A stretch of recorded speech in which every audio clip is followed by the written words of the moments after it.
Mao ni sa karon ang sitwasyon diri sa jeep nga naaksidente kag nagbaliskad diri sa may barangay Cagay Leon kag sa aton sa nga impormasyon may mga estudyante nga napatay. Mga po ko yata nalang isama kasi bugtong.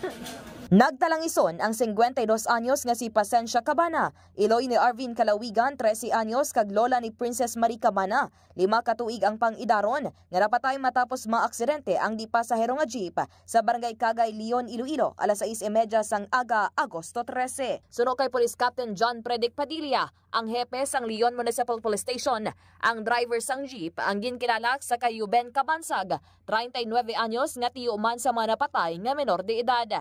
Masobra 20 ka pasahero ang sakay sang nasambit nga jeep, kung sariin ang iban padayon pa nga ginabulong sa ospital. Gintingwan pa sang driver nga si Yuben Cabansag nga butangan sang kalso ang jeep sa takladon nga dalan sang barangay Cagay, apang nagpisik ini bangod sa badan lugad dalan, rason nga nag-atras ang jeep kag nagbulid-bulid sang 2 ka beses nga nagresulta sang kamatayon sang 2 ka mga estudyante. Ginahulat pa sa karon sang kapulisan ang desisyon sang pamilya sa mga biktima kung magapasaka sang kaso nga reckless imprudence resulting to multiple homicide kag multiple physical injuries.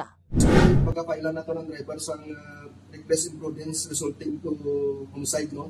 For 2 counts kag multiple physical injuries.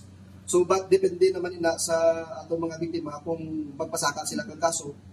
Sa aton personal nga pagtsekyar mga ka-K5, tuman kabudlay ang dalan, ilabi na sa tion sang tig-ululan mga ka-K5, bangod tuman kadanlog, ilabi na nga hindi sementado.